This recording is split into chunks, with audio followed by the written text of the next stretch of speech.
كلا إذا بلغت التراقي وقيل من راق وظن أنه الفراق والتفت الساق بالساق إلى ربك يومئذ المساق.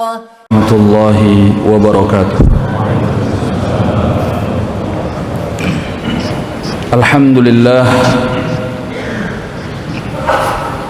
الحمد لله رب العالمين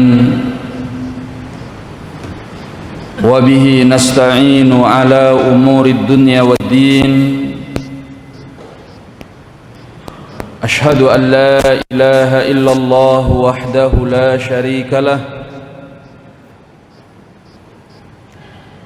وأشهد أن محمدًا عبده ورسوله صلى الله عليه وعلى آله وأصحابه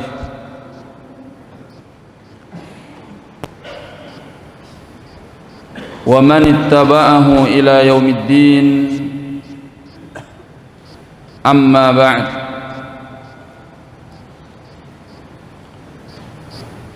فيقول ربنا تبارك وتعالى: يا أيها الذين آمنوا اتقوا الله حق تقاته ولا تموتن إلا وأنتم مسلمون. Kaum muslimin, para jemaah sekalian yang dicintai dan dirahmati Allah Subhanahu wa taala,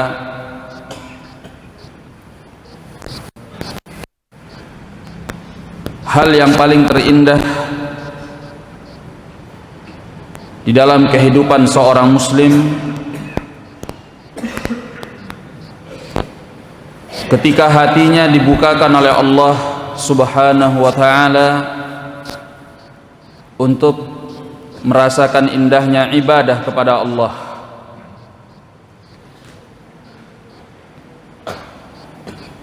Maka satu hal yang sangat kita syukuri pada pagi hari ini, di tengah kebanyakan manusia yang sedang terlelap di dalam tidurnya, Allah menggerakkan kita untuk datang ke masjidnya yang mulia ini, melaksanakan sholat subuh secara berjamaah, kemudian berzikir kepadanya, dan kita bisa berkumpul di masjid ini untuk senantiasa mempelajari tuntunan-tuntunan Allah dan Rasulnya sallallahu alaihi wasallam. Semoga selawat dan salam juga tercurahkan kepada Nabi besar kita Nabi Muhammad sallallahu alaihi wasallam, kepada keluarganya, sahabatnya, dan juga orang-orang yang mau mengikuti beliau, mengikuti sunnahnya sampai ajal menjemputnya.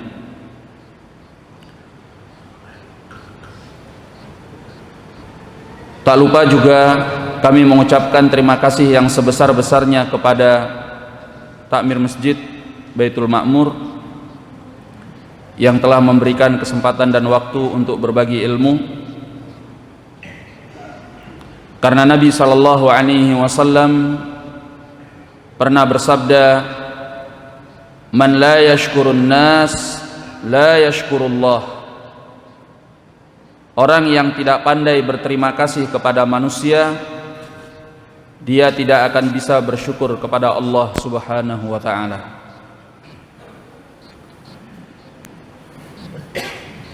Kemudian kalau kita berbicara mengenai membina rumah tangga, membangun keluarga, sebagaimana yang telah dicontohkan oleh Nabi sallallahu alaihi wasallam, ini adalah pembahasan yang sebenarnya cukup luas.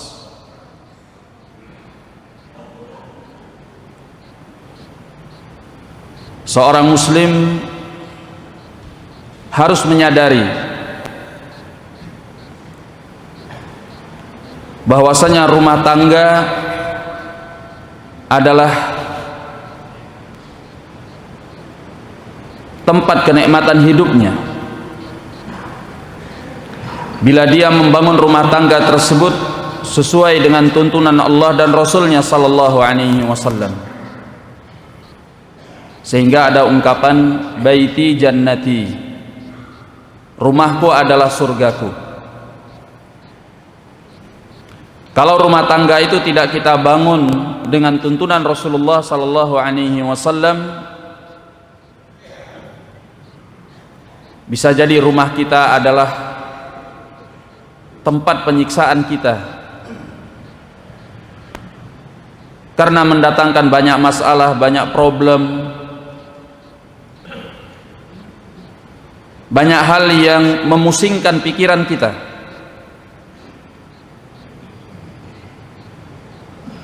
Maka disinilah pentingnya seorang muslim mengerti bagaimana dia harus membina rumah tangganya. Allah subhanahu wa ta'ala menciptakan manusia secara berpasang-pasangan. Lelaki membutuhkan wanita dan wanita membutuhkan lelaki, sehingga ada ketertarikan sesama lawan jenis. Lalu di dalam Islam ini diikat dengan ikatan suci yang sakral yang disebut dengan pernikahan. Tujuannya seperti yang Allah katakan di dalam surat Ar-Rum ayat yang ke-21, wa min ayatihi an khalaqalakum min anfusikum azwaja. Dari tanda-tanda kebesaran Allah subhanahu wa ta'ala bahwa Allah menciptakan untuk kalian dari diri-diri kalian pasangan-pasangan kalian. Tujuannya apa? Litaskunu ilaiha, agar kalian merasa tenang kepadanya. Jadi orang yang berkeluarga itu agar dia tenang dengan pasangannya. Kalau dia tidak tenang dengan pasangannya, berarti ada yang salah. Wa ja'ala bainakum mawaddatan wa rahmah. Allah jadikan di antara kalian rasa cinta dan kasih sayang.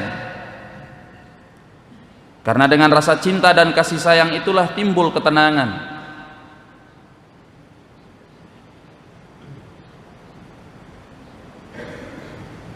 Oleh karenanya Nabi sallallahu alaihi wasallam menganjurkan kepada para pemuda untuk segera menikah. Jomblo itu nggak baik. Begitu punya kemampuan untuk bertanggung jawab secara lahir dan batin, segeralah menikah.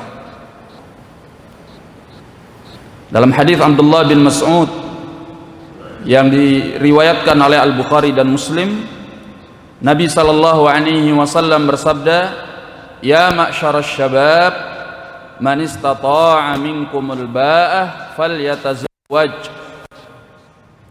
Wahai segenap para pemuda, barang siapa di antara kalian yang mampu untuk menikah. Al-ba'ah yaitu mu'natun nikah, bertanggung jawab dalam pernikahan, baik secara lahiriah maupun batin. Bertanggung jawab untuk memberi nafkah lahir dan nafkah batin. Falyatazawwaj, maka hendaklah dia segera menikah.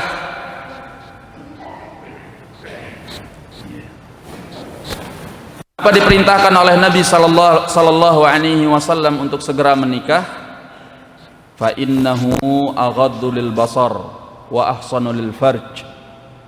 Karena menikah itu mampu untuk membuat seseorang menundukkan pandangannya dari penglihatan-penglihatan yang haram. Wa ahsanu lil farj, dan membuatnya lebih bisa menjaga kemaluannya.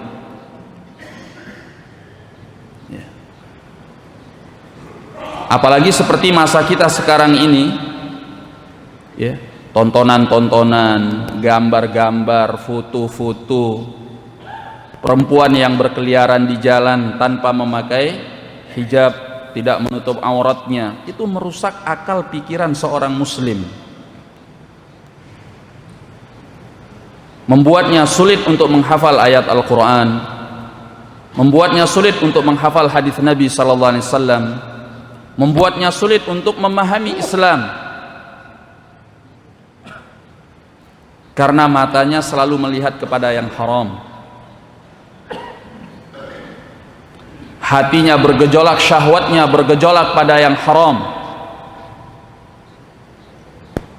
Oleh karenanya, kalau dia sudah mempunyai kemampuan, segeralah menikah. Fa innahu aghaddu lil basar wa ahsanu lil farj. Karena yang demikian itu lebih menundukkan pandangannya dan menjaga kemaluannya. Wa man lam yastati', dan barang siapa yang belum mampu, kata Nabi sallallahu alaihi wasallam, fa alaihi bis-shaum, maka hendaklah dia berpuasa. Fa innahu lahu wija, karena puasa itu menjadi tameng untuknya. Sebab sumber dari syahwat adalah perut yang kenyang. Perut yang kenyang itu akan membuat aliran darah sedemikian kuat dan deras. Padahal di aliran darah itulah syaitan menjalar di dalam tubuh kita. Sebagaimana dikatakan oleh Nabi sallallahu alaihi wasallam, inna syaitan yajri min ibni Adam majrad dam. Syaitan itu mengalir pada tubuh anak Adam pada aliran darahnya. Maka dengan meninggalkan makan dan minum, perut yang kosong ini akan menahan syahwat.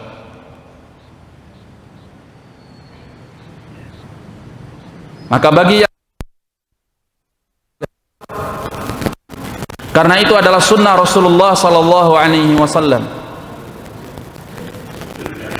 Dalam hadis Anas bin Malik radhiyallahu anhu dalam Sahih Al-Bukhari, ada 3 orang yang dulu pernah datang ke rumah Nabi sallallahu alaihi wasallam. 3 orang ini bertanya kepada istri Nabi bagaimana ibadahnya Nabi ketika di rumahnya.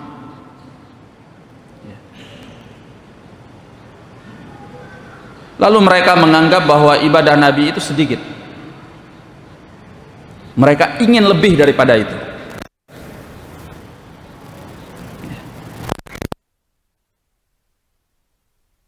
Di antara mereka mengatakan, kalau saya, maka sejak saat ini saya akan selalu untuk berpuasa sepanjang hari. Aku tidak akan pernah berbuka selamanya. Setiap hari dia akan berpuasa. Yang kedua mengatakan, sejak saat ini maka saya akan bangun di sepanjang malam dan tidak pernah tidur di setiap waktu malam.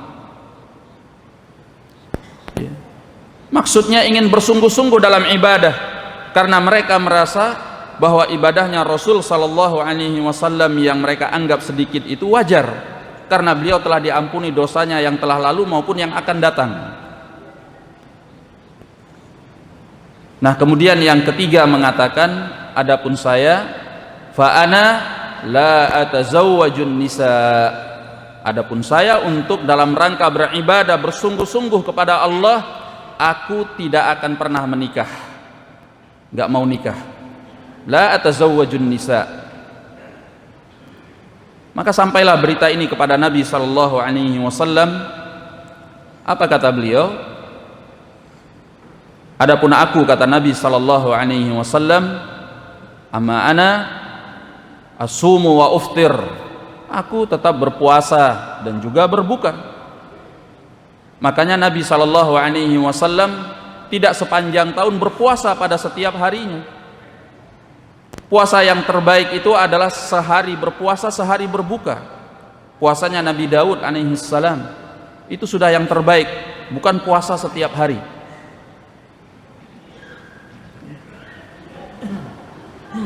Wa usalli wa arkud, atau wa arkudu wa usalli, di malam hari kata beliau, aku tidur dan aku salat.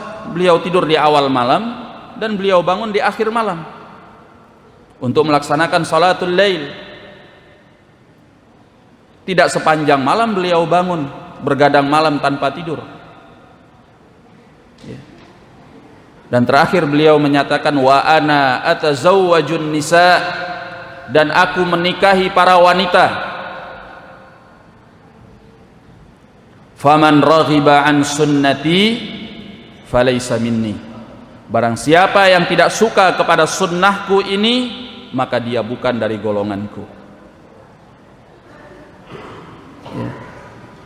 Maka menikah itu adalah sunnah Nabi sallallahu alaihi wasallam.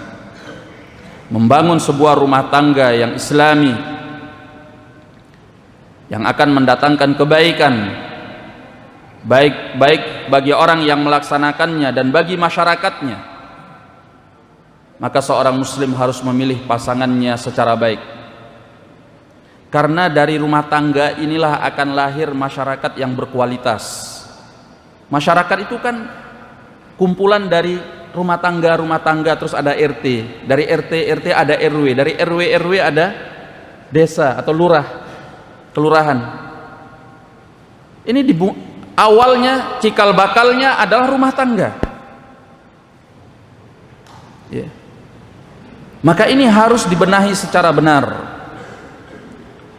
Seorang muslim memilih pasangannya secara baik. Seorang laki-laki memilih wanita yang baik. Kata Nabi sallallahu alaihi wasallam dalam hadis Jabir dalam riwayat Al-Bukhari dan Muslim, tunkahul mar'atu li arba. Wanita itu dinikahi karena 4 hal. Ya. Dinikahi karena 4 hal. Limaliha, wali hisabiha, wali jamaliha, wali diniha. Wanita itu dinikahi bisa karena hartanya, bisa karena kebangsawanannya, bisa karena kecantikannya, dan bisa pula karena agamanya. Kemudian di akhir hadis Nabi memberikan saran, memberikan tuntunan. Fadhfar bidzatid din taribat yadak. Kalau engkau ingin menikah, carilah wanita yang mempunyai agama. Taribat yadak, kalau tidak engkau akan binasa. Jangan cuma memikirkan cantik atau tidak cantik. Cantik itu relatif. Yeah. Makanya disyariatkan untuk melihat siapa wanita yang akan dia nikahi. Undur ila ma yad'u ila nikahiha. Yeah. Lihatlah apa yang membuatmu untuk bisa menikahinya. Tapi yang diutamakan adalah agamanya. Karena wanita yang mempunyai agama akan mendatangkan ketenangan, membuat rumah tangga itu berkualitas. Ya. Karena membangun rumah tangga bukan hal yang mudah. Hah? Lanjut. Saya kaget masalah. Ya. Jadi wanita yang mempunyai agama akan membuat rumah tangga itu menjadi surga kita. Dengan kesabarannya, dengan kebaikan akhlaknya, dengan ibadahnya, dengan ketaatannya. Karena rumah tangga itu nggak mudah. Akan banyak hal yang kita hadapi dalam menjalankan rumah tangga. Kita butuh wanita yang baik. Begitu juga seorang wanita memilih pria yang baik. Makanya dinasihatkan oleh Nabi sallallahu alaihi wasallam kepada waliul mar'ah, kepada wali si wanita, untuk memilih lelaki yang baik yang datang meminang anak wanitanya. Dalam hadis Abi Hurairah dalam riwayat At-Tirmidzi, Nabi menyatakan, "Idza ja'akum man tardhauna dinahu wa khuluquhu fazawwijuh." Kalau sudah datang kepada kalian lelaki yang kalian ridha kepada agamanya dan kalian ridha kepada akhlaknya, maka nikahkan dia. wa illa takun fil ardi fitnatun wa fasadun arid. Kalau kalian tidak menikahkannya, maka di muka bumi ini akan terjadi fitnah yang besar dan kerusakan yang besar. Kalau para lelaki itu ditolak karena dia gak punya harta, padahal agamanya baik, yang didahulukan adalah lelaki-lelaki yang punya harta, Anda merusak rumah tangga kaum muslimin. Kenapa? Karena laki-laki yang punya harta itu bukan berarti dia bisa bertanggung jawab, memimpin, membenahi, mengarahkan keluarganya kepada ridha Allah Subhanahu wa ta'ala. Kalau Anda memilih lelaki yang lebih mengedepankan keduniaannya daripada akhiratnya, Anda telah menzalimi anak wanita Anda, karena Anda membuatnya berada di dalam api neraka sebelum dia disiksa oleh Allah di akhirat kelak. Karena dia akan dijauhkan oleh lelaki tersebut dari ridha Allah Subhanahu wa ta'ala. Anda membuat anak wanita Anda berada di dalam kemurkaan Allah ketika suaminya mengajaknya jauh dari agama. Karena seorang istri, seorang wanita sangat terpengaruh oleh suaminya. Betapa banyak wanita-wanita yang setelah menikah dengan suami yang buruk, maka wanita itu menjadi wanita yang buruk setelah sebelumnya dia adalah wanita yang baik. Oleh karena itu, rumah tangga dimulai dengan memilih pasangan.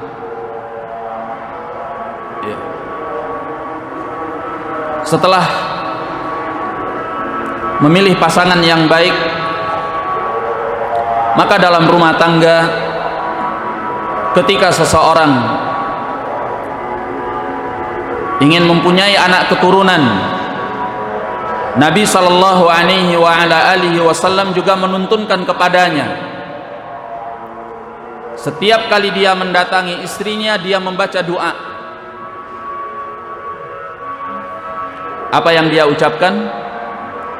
Allahumma jannibna syaitan wa jannibis syaitana ma razaqtana. Dia mengucapkan bismillah dengan nama Allah. Allahumma jannibna syaitan, ya Allah jauhkan kami dari syaitan. Wa jannibis syaitana ma razaqtana, dan jauhkan syaitan dari anak yang akan engkau berikan kepada kami. Kalau dia membaca ini, kata Nabi sallallahu alaihi wasallam, lalu dia diberi anak, lam yadhurruhu abada, syaitan tidak akan membahayakan anaknya sedikit pun. Kata para ulama bahwa syaitan tidak akan menguasai anaknya. Lah kalau setiap kali kita mendatangi istri kita nggak baca doa, ya jangan salahkan anak ketika anak itu kemudian tidak bisa menjadi anak yang soleh. Kita memulainya bukan dengan nama Allah. Bahkan di dalam sebagian riwayat disebutkan bahwa syaitan mengikuti orang yang menyetubuhi istrinya tanpa membaca al-basmalah.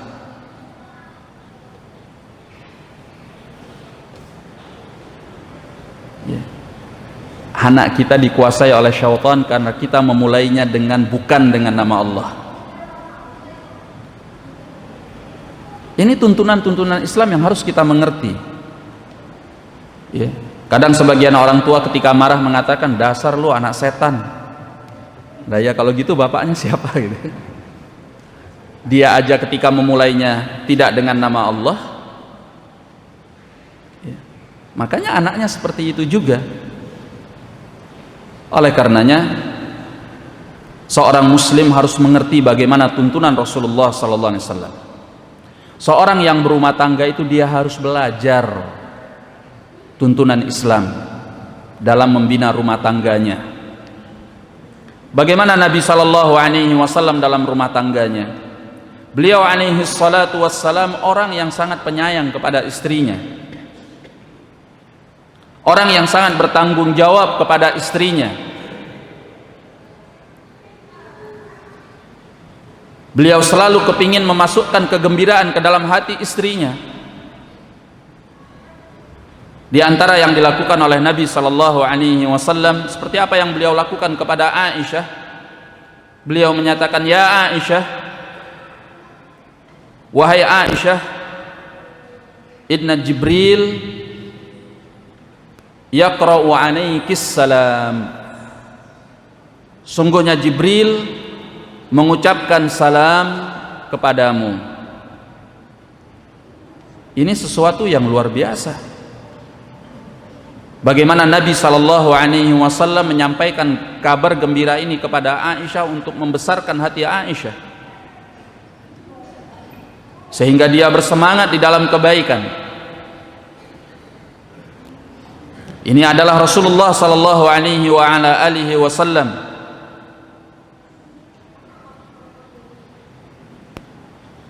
Demikian pula Nabi alaihi salatu wassalam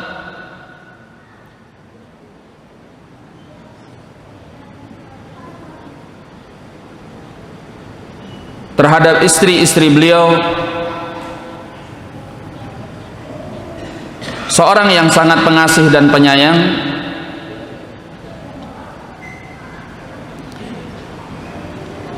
seorang yang sangat romantisme dalam keluarga itu ada di dalam diri Rasulullah sallallahu alaihi wasallam. Di antara yang beliau lakukan adalah seperti apa yang beliau lakukan kepada istrinya Safiyah binti Huyai. Dalam sebuah perjalanan Nabi sallallahu alaihi wasallam menutupi onta yang ditunggangi oleh Safiyah dengan sitar, dengan kain penutup yang indah. Setelah itu Nabi memberikan lututnya untuk diinjak oleh Safiyah supaya Safiyah bisa naik ke atas ontanya. Kalau kita sekarang mobil dibukakan pintunya, romantis. Ya, begitulah Rasulullah sallallahu alaihi wasallam. Ya. Apa yang beliau lakukan kepada Safiyah adalah sesuatu yang membesarkan hati istrinya. Demikian pula Rasulullah sallallahu alaihi wa ala alihi wasallam berlomba lari dengan Aisyah, berolahraga bersama, nggak memikirkan hanya dirinya saja. Dalam sebuah perjalanan Nabi sallallahu alaihi wasallam menyuruh para sahabat untuk berjalan terlebih dahulu. Ketika Aisyah radhiyallahu anha ikut bersama Nabi alaihi salatu wassalam, maka Nabi mengajak Aisyah untuk lomba lari. Ketika di kesempatan yang pertama, Aisyah masih kurus. Kata Aisyah, aku belum gemuk. Ya, perempuan sekarang paling anti dibilang gemuk, iya enggak? Bisa panjang urusannya kalau dikatakan gemuk. Kata Aisyah, aku belum mempunyai badan yang gemuk. Aku bisa mengalahkan Nabi sallallahu alaihi wasallam. Fasabaqtuhu, kata Aisyah. Aku mengalahkan beliau. Pada waktu itu beliau diam. Nah, ketika beberapa tahun kemudian, Aisyah badannya sudah lebih besar, sudah lebih gemuk. Maka di perjalanan yang lain, Nabi SAW sengaja mengajak untuk lomba lari. Ayo lomba lari. Fasabaqani, kata Aisyah. Maka Nabi SAW mengalahkan aku. Ya, dan Nabi tertawa. Nabi mengatakan kemenangan ini untuk kekalahan yang lalu.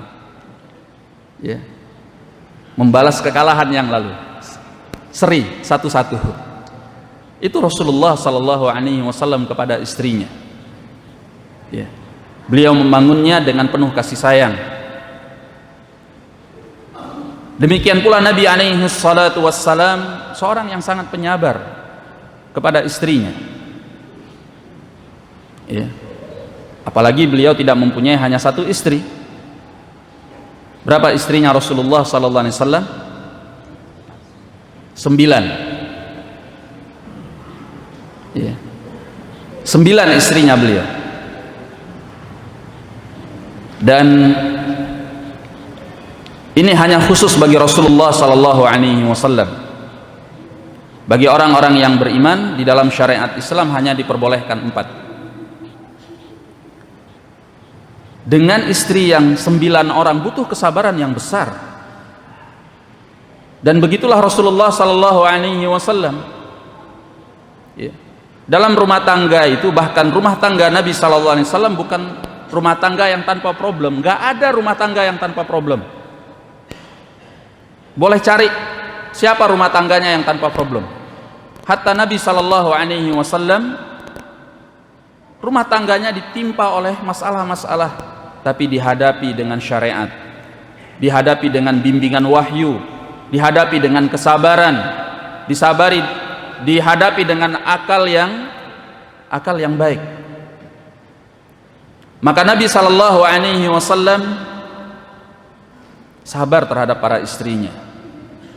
Suatu saat Ummul Mukminin Ummu Salamah radhiyallahu anha datang mengantarkan makanan kepada Nabi sallallahu alaihi wasallam yang sedang berada bersama para sahabatnya.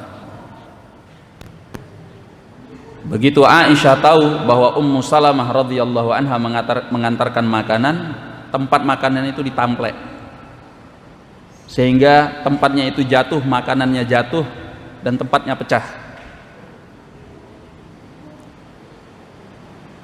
Bagaimana Nabi sallallahu alaihi wasallam menghadapi situasi ini? Apakah beliau kemudian marah-marah, Aisyah dicaci maki dan sebagainya? Enggak. Ya. Bahkan Nabi mengumpulkan sisa-sisa makanan itu, membenahi tempat makanannya, dan hanya mengatakan kepada para sahabat, gharat ummukum. Ya, ibu kalian ini sedang cemburu. Ya. Lalu Nabi SAW mengambilkan tempat makanan Aisyah dan diberikan kepada Ummu Salamah sebagai gantinya. Karena walaupun bagaimana, Nabi ingin mengajarkan tanggung jawab, bahwa apa yang dilakukan oleh seseorang dia harus bertanggung jawab kepadanya. Aisyah yang merusak tempat makanannya Ummu Salamah bertanggung jawab kepada tempat itu, sehingga diganti dengan tempat makannya. Begitulah Rasulullah SAW. Ya. Bahkan beliau alaihi salatu wassalam pernah suatu saat Aisyah radhiyallahu anha meninggikan suaranya di hadapan Nabi alaihi salatu wassalam. Ya. Tiba-tiba datang Abu Bakar yang ingin meminta izin masuk menemui Nabi sallallahu alaihi wasallam. Ketika mendengar suara anaknya begitu tinggi kepada Nabi alaihi salatu wassalam, Abu Bakar marah kepada Aisyah. Tapi justru Nabi melarang Abu Bakar, menahan Abu Bakar. Ya. Dan kemudian Nabi sallallahu alaihi wasallam mengatakan kepada Aisyah, engkau lihat bagaimana aku melindungimu bahkan dari ayahmu. Ya.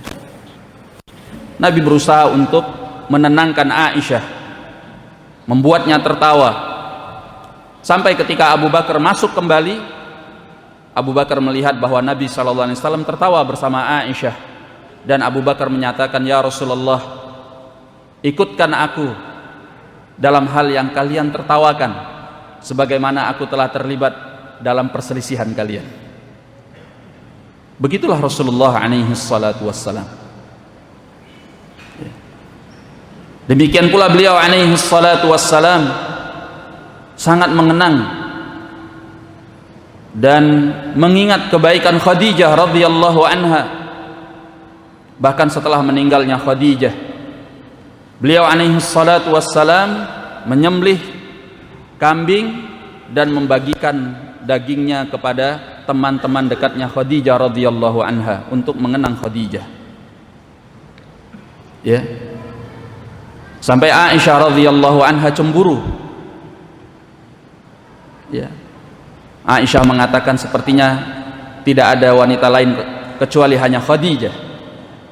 Iya, kata Nabi, Khadijah, karena dia yang telah demikian dan demikian. Tidak bisa Rasulullah sallallahu alaihi wasallam melupakan jasanya Khadijah yang begitu besar kepada beliau. Ya. Apalagi beliau alaihi salatu wassalam mendapatkan banyak anak dari Khadijah radhiyallahu anha, yaitu sekitar 6 orang anak. Ya. Dan diantaranya adalah putri beliau yang sangat beliau cintai, yaitu Fatimah radhiyallahu anha.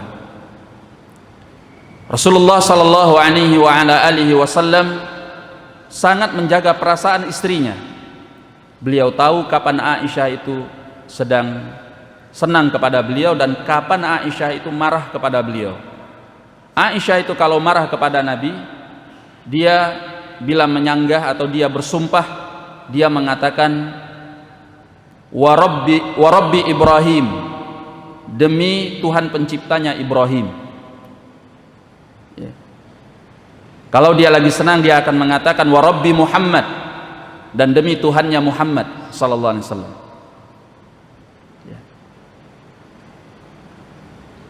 Maka Aisyah bertanya, dari mana engkau tahu ya Rasulullah ketika aku senang dan ketika aku marah? Dengan sumpahmu. Kalau engkau lagi tidak senang, engkau akan mengatakan wa rabbi Ibrahim, dan ketika engkau senang, engkau akan mengatakan wa rabbi Muhammad. Aisyah tertawa dan mengatakan, benar ya Rasulullah, tapi aku tidak meninggalkan kecuali hanya namamu saja. Ya. Nabi sallallahu alaihi wasallam berusaha untuk bergaul dengan baik bersama istrinya. Bagaimana juga beliau alaihi salatu wassalam di dalam rumahnya, beliau mengerjakan pekerjaan rumahnya itu sendiri. Karena Rasulullah sallallahu alaihi wasallam, kata Aisyah, apabila beliau sedang berada di rumahnya, kana fi mihnati ahlih, beliau membantu pekerjaan istrinya di rumahnya. Wa idza jaa waqtus shalah kharaj, apabila telah datang waktu salat, maka beliau keluar dari rumahnya untuk salat. Dalam riwayat lain dikatakan bahwa Nabi sallallahu alaihi wasallam yakhdimu nafsah, ketika berada di rumahnya beliau melayani dirinya sendiri, tidak pakai suruh menyuruh kepada istrinya. Dia kerjakan sendiri. Beliau menjahit bajunya, beliau membenarkan sendalnya, beliau memerah susu kambingnya. Begitulah Rasulullah sallallahu alaihi wasallam, seorang yang sangat bertanggung jawab. Yang seperti ini akan terdapat pada laki-laki yang memang takut kepada Allah Azza wa Jalla. Dia tahu bahwa istrinya adalah amanah pada dirinya. Ya.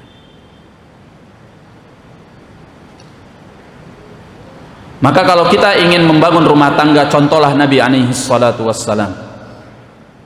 Ya. Kebaikan akhlak, kemuliaan akhlak, kasih sayang yang luar biasa kepada pasangan kita, itu akan membuat hal yang setimpal. Ya. Kalau yang kita nikahi adalah wanita baik, dia akan membalas kebaikan kita dengan kebaikan.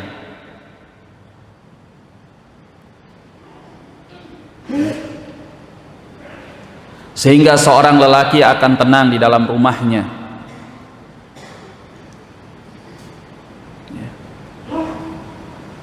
Sebaik-baik suami istri, seperti yang dikatakan oleh Nabi sallallahu alaihi wasallam, ketika seorang suami bangun di tengah malam ingin melaksanakan salat, dia memercikkan air ke wajah istrinya untuk membangunkan istrinya melaksanakan salat malam. Dan sebaliknya pula, ketika istri itu bangun terlebih dahulu daripada suaminya, maka dia akan memercikkan air ke wajah suaminya untuk membangunkan suaminya melaksanakan salat malam. Saling kerjasama untuk mentaati Allah Subhanahu wa ta'ala. Yang memercikkan secukupnya, yang kira-kira bisa membuatnya bangun, bukan diguyur. Kalau diguyur tuh ngajak berantem namanya. Ya, bukannya jadi salat malah berantem itu. Ya. Masya Allah. Begitulah di dalam sunnah Nabi alaihi salatu wassalam. sehingga beliau sangat dicintai oleh istri-istrinya, dan beliau juga sangat mencintai istri-istri beliau radhiyallahu taala anhunna. Ya. Nabi sallallahu alaihi wa ala alihi wasallam mengatakan, kullukum ra'in wa kullukum mas'ulun an ra'iyatihi, war rajulu ra'in fi baitihi wa huwa mas'ulun an ra'iyatihi. Setiap kalian itu adalah pemimpin dan akan ditanyai, akan dimintai pertanggungjawabannya tentang apa yang dipimpinnya. Dan seorang lelaki itu adalah pemimpin di rumahnya, dan dia akan dimintai pertanggungjawaban tentang apa yang dipimpinnya. Yang tak kalah pentingnya dari apa yang telah disebutkan tadi, bahwa setiap pemimpin dalam rumah tangga, yaitu seorang suami, harus mengajari istrinya agama. Tanggung jawab itu bukan hanya sekedar memberi makan dan minum serta pakaiannya, Pak. Bukan hanya memberi dia belanja untuk dia menghabiskan uang yang kita beri demi membeli kepentingannya dan keperluannya. Di antara tanggung jawab kita adalah kita mengarahkannya untuk agama. Nabi SAW tidak akan pernah membiarkan keluarganya berada di dalam murka Allah Azza wa Jalla.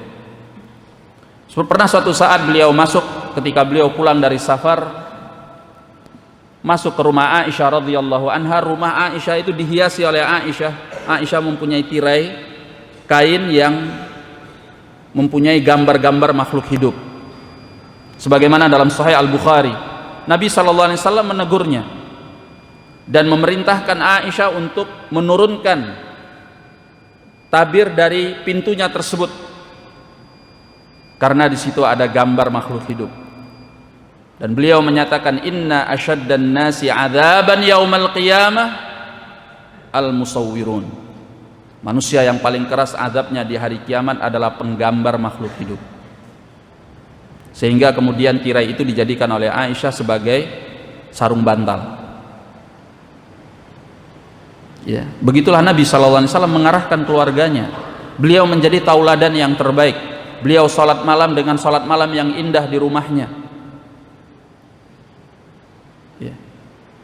Dan Rasulullah SAW ketika melihat cucunya Al Hasan memakan sebiji kurma sedekah, beliau katakan, kah, keluarkan kurma itu. Inna ahlul bait la na'kulus sadaqah. Kita ahlul bait tidak makan sedekah. Nabi mengarahkan keluarganya, tidak membiarkan mereka di dalam murka Allah Subhanahu wa taala. Ya. Ketika pernah terjadi di masa Nabi sallallahu alaihi wasallam, istri-istrinya meminta kenaikan uang belanja. Sempat terjadi Nabi meninggalkan mereka berapa lama? Hampir 1 bulan. Sampai turun ayat yang memberi pilihan kepada istri-istri Rasulullah SAW untuk memilih Allah dan Rasulnya atau kesenangan-kesenangan dunia. Kalau kalian memilih kesenangan dunia, aku ceraikan kalian. Ya. Dan itu dikisahkan di dalam Sahih Muslim.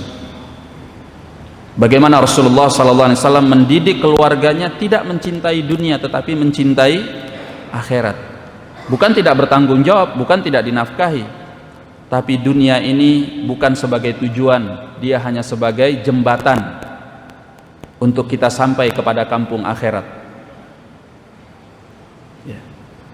Kalau kita tidak mendidik keluarga kita, istri kita dengan agama, kita akan dipusingkan oleh berbagai masalah, ya, berbagai problem yang tidak akan pernah henti. Solusi terbaik untuk menyelesaikannya adalah dengan agama.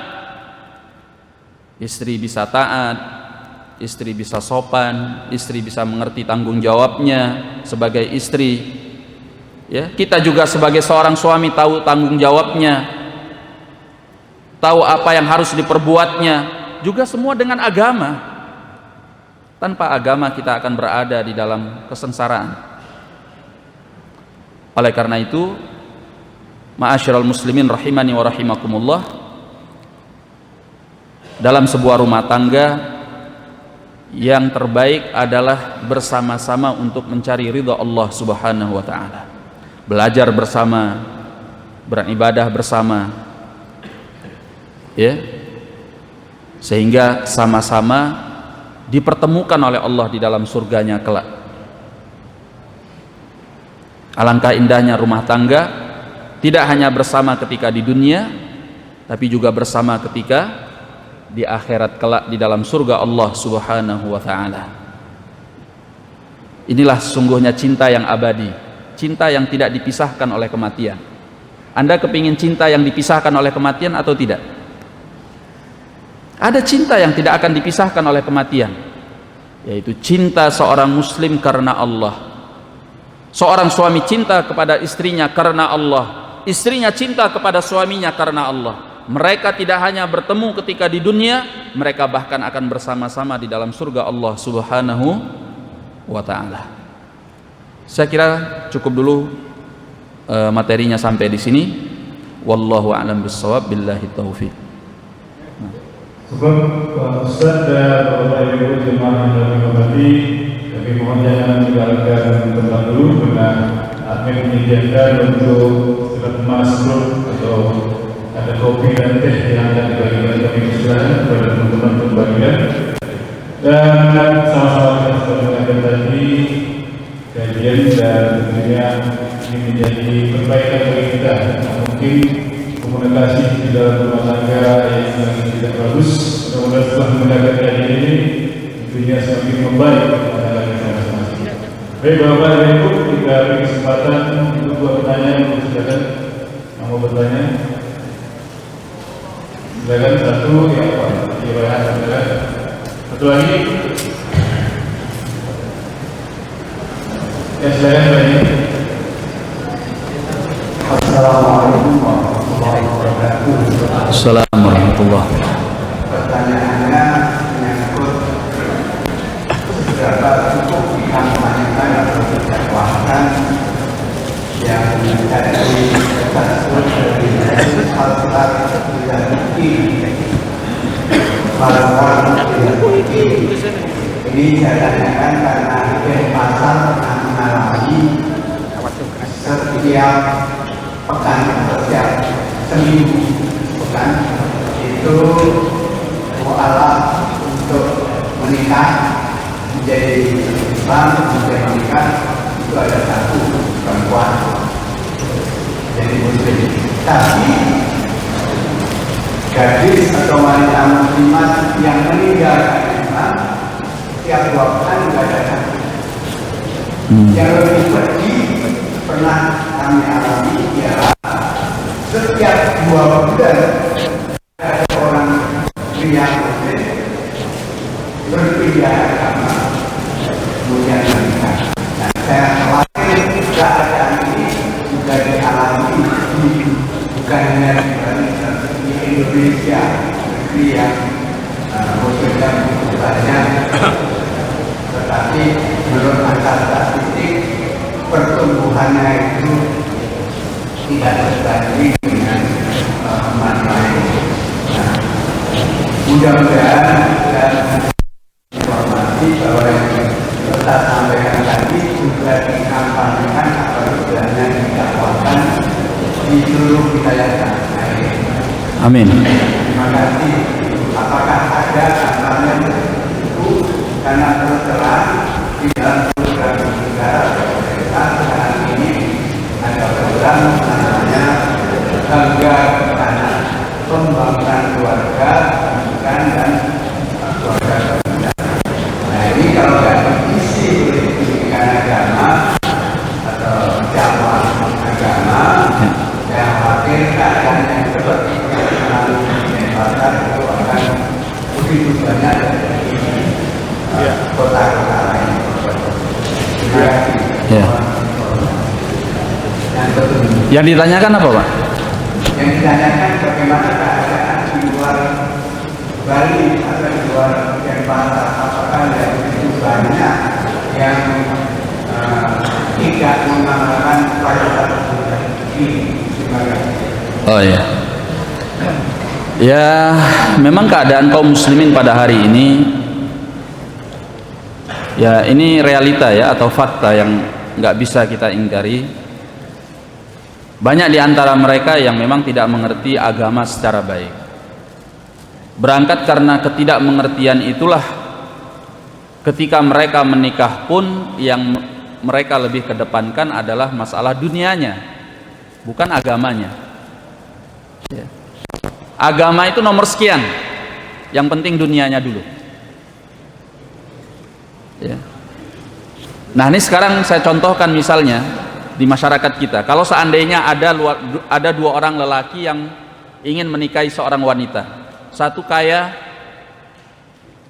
tapi agamanya nggak benar, satunya nggak punya apa-apa tapi lulusan pondok pesantren. Kira-kira yang mana yang diterima?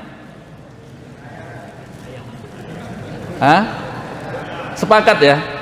Kenyataan di masyarakat kita yang diterima yang kaya. Ya, nggak peduli dia mau sholat nggak sholat, terserah.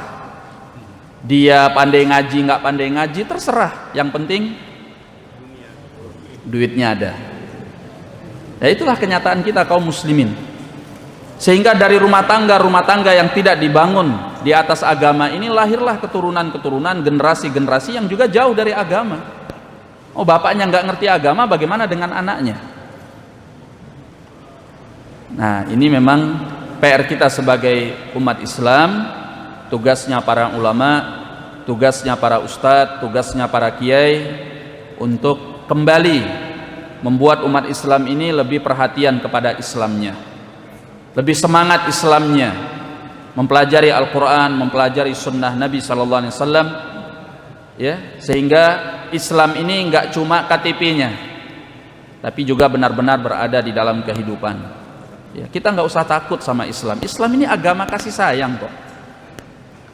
Hanya oknum yang menyalahgunakan Islam, mengatasnamakan Islam untuk merusak kehidupan. Itu oknum. Ajaran Islam yang sebenarnya mendatangkan kasih sayang, bukan saja kepada umat Islam, bahkan kepada yang non-muslim. Bukan saja kepada manusia, bahkan kepada hewan, kepada tumbuhan. Islam ini penuh dengan kasih sayang. Gitu. Maka kesadaran ini yang harus kembali dibangkitkan. Dan alhamdulillah di tahun-tahun belakangan ini, khususnya di Indonesia, semangat untuk berislam itu mulai bangkit. Banyak orang yang rajin ke masjid, banyak para pemuda yang rajin mengaji dan lain sebagainya. Semoga Allah Subhanahu wa taala memperbaiki keadaan kita kaum muslimin. Nah. Ya, masih ada waktu, saya nanya lagi. Saya Taufik.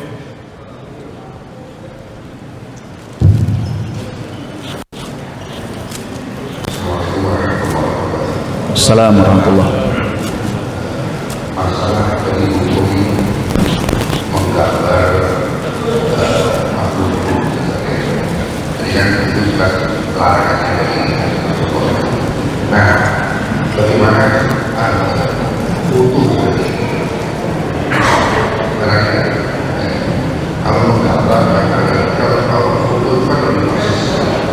Nah, itu satu yang kan banyak macam-macam buku semua mohon dijelaskan apa statusnya bicara.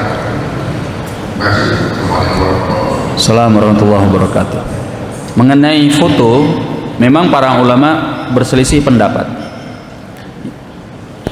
Kalau lukisan dengan tangan, sepakat mereka bahwa itu diharamkan melukis gambar makhluk hidup, karena banyak riwayatnya Nabi menyatakan tentang larangan hal tersebut. Di antaranya hadis yang tadi kita katakan, inna asyaddan nasi yaumal qiyamah, asyaddan nasi adzaban yaumal qiyamah al-musawwirun. Manusia yang paling keras azabnya di hari kiamat adalah orang yang menggambar, maksudnya menggambar makhluk hidup. Nah, foto, sebagian ulama mengatakan ini tidak termasuk di dalam hadis, karena ini bukan menggambar, tapi hanya ya ibaratnya seperti fotokopian, bukan sesuatu yang dilukis begitu. Dia menggunakan alat, bukan dilakukan dengan tangan. Sebagian ulama yang lain mengatakan tidak, hukumnya tetap sama. Apakah dengan alat atau dengan tangan, apa yang dihasilkan tetap dinamai dengan gambar. Dalam bahasa Arabnya disebut dengan surah. Maka hukumnya sama. Prosesnya bisa beda, tapi kan hasilnya sama. Gitu. Ada perbedaan pendapat ini. Tapi yang jelas, kalau kita bisa menghindarinya akan lebih baik. Kita berjaga-jaga, kita berhati-hati. Apalagi Nabi SAW menyatakan, innal malaikah la yadkhulu baitan fihi kalbun aw surah. Sungguhnya malaikat itu tidak masuk ke dalam rumah yang di sana ada anjing atau gambar makhluk hidup. Maka dikecualikan oleh para ulama untuk masalah hukum gambar ini, kecuali dalam hal-hal yang memang darurah, dibutuhkan, diperlukan, seperti misalnya identitas, KTP, paspor, ya, dan yang semacamnya, atau untuk dokumentasi, ya, dilakukan foto atau gambar untuk dokumentasi sebagai bukti, ya, apakah untuk kepentingan, ya, berbagai macam kepentingan, termasuk dikecualikan kalau tujuannya untuk dakwah, ya. Makanya sekarang ada video-video direkam, karena visual itu jauh lebih menarik, khususnya bagi orang-orang yang belum mengenal agama, untuk mereka mengenal dan mendengarkan agama, ya. Maka ini pengecualian-pengecualian yang dijelaskan oleh para ulama.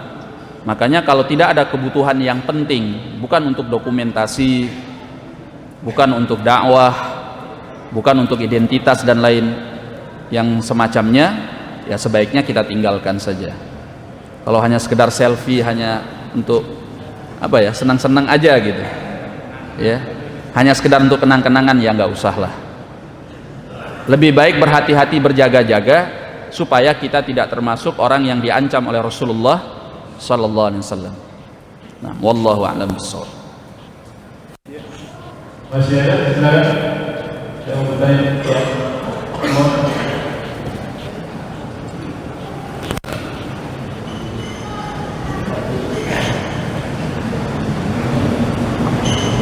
Sudah, Ustaz, ya. Di luar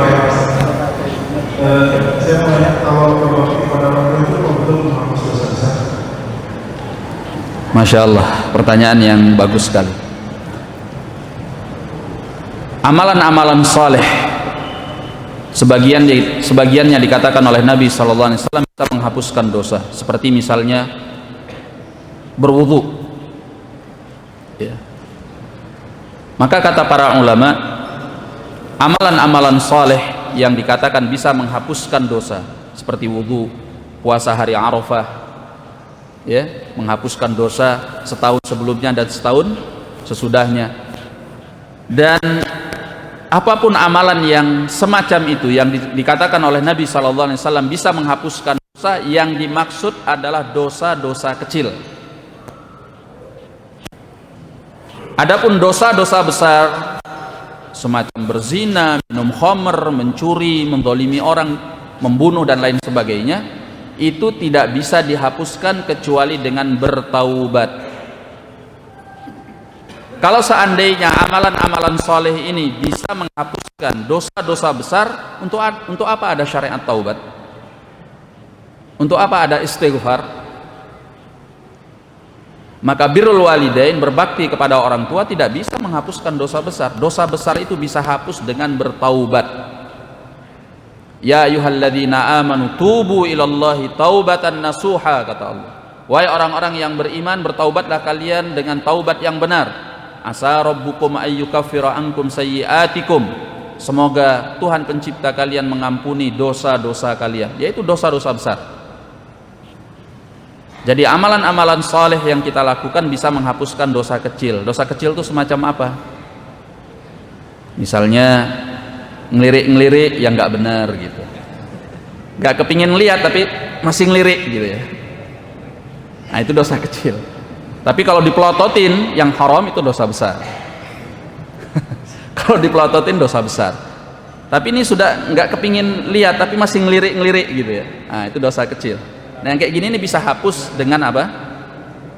Dengan amalan-amalan soleh semacam wudhu, yang kata Nabi dengan setiap air, tetesan air yang terakhir ketika kita berwudhu membawa dosa yang kita lakukan. Dosa wajah ketika kita membasuh wajah, dosa tangan ketika kita membasuh tangan, dosa kaki ketika kita membasuh kaki. Itu semua dosa-dosa kecil. Tapi kalau dosa besar harus bertaubat. Jadi kalau ditanyakan apakah berbakti kepada orang tua bisa menghapuskan dosa besar, nggak bisa. Anda berpahala dengan berbakti kepada orang tua, tapi dosa besar harus bertaubat. Wallahu a'lam. Ya. Terakhir semuanya. Terakhir kepada dia. Assalamualaikum. Terkait dengan masalah syirik, orang yang pernah melakukan perbuatan syirik itu katanya tidak ada ampunan. Apakah orang yang pernah melakukan itu, misalnya dia bertobat kepada Rasulullah, terus dia tidak akan diampuni Allah? Ya. Masya Allah. Tidak ada dosa yang tidak diampuni oleh Allah Azza wa Jalla selama dia bertaubat. Makanya dalam ayat Allah mengatakan, ya ibadiyalladzina asrafu ala anfusihim la taqnatu min rahmatillah innallaha yaghfirudz dzunuba jami'an. Ya. Kata Allah, wahai hamba-hambaku yang telah melampaui batas atas diri mereka sendiri, jangan kalian berputus asa dari kasih sayang Allah. Innallaha yaghfirudz dzunuba jami'an. Karena sungguhnya Allah itu menghapuskan semua perbuatan dosa. Kata para ulama, kalau dia bertaubat. Kalau dia tidak bertaubat, bila dosanya adalah kesyirikan atau kekafiran, tidak akan diampuni oleh Allah. Innallaha la yaghfiru ay yushraka bih, kata Allah. Allah tidak mengampuni perbuatan syirik kepadanya. Wa yaghfiru ma duna dzalika liman yasha. Allah akan mengampuni yang lebih ringan daripada itu bagi siapa yang Allah kehendaki. Ini kalau dia tidak bertaubat. Ya, dosanya kekafiran atau kesyirikan tidak ada ampunan. Tapi kalau dosanya di bawah itu, misalnya dosa-dosa besar semacam berzina, mencuri, membunuh dan sebagainya, dia tidak bertaubat. Ini di bawah kehendak Allah. Di hari kiamat kalau Allah berkehendak mengampuni, kalau Allah tidak berkehendak mengampuninya, maka Allah siksa dia di dalam api neraka sekadar seukuran dosanya. Kemudian dia dikeluarkan dan dimasukkan ke dalam surga karena dia masih muslim. Tapi kalau syirik, dia keluar dari Islam. Kalau kekafiran, murtad, dia keluar dari Islam, tidak ada keimanan padanya, maka tidak akan pernah diampuni oleh Allah kecuali dia bertaubat. Para sahabat dulu kan latar belakang mereka adalah orang-orang musyrik, iya kan? Kenapa para sahabat itu sangat cinta dan yakin kepada Islam? Karena mereka dahulu di masa jahiliyah sangat tahu betapa jeleknya, buruknya dan gelapnya kesyirikan dan kekafiran. Maka ketika datang Islam, mereka bertaubat, mereka masuk ke dalam Islam, mereka tinggalkan kesyirikan dan kekafiran itu, sehingga mereka menjadi manusia-manusia terbaik setelah Rasulullah sallallahu alaihi wasallam. Wallahu a'lam. Ya. Akhirnya kita kita sendiri dan dalam membuat kasir kepada Ustaz Mufti sedang memberikan pencerahan ilmu yang berguna bagi kita, khususnya bagi keluarga kita. Insyaallah kita bertemu di hari subuh yang akan datang. Lagi kami terima kasih kepada seluruh jemaah yang berhadir di kajian ahad subuh di Masjid Al-Fatihah. Kita tutup dengan doa majlis. Barakallahu wa bihamdika, asyhadu an la ilaha illa anta, astaghfiruka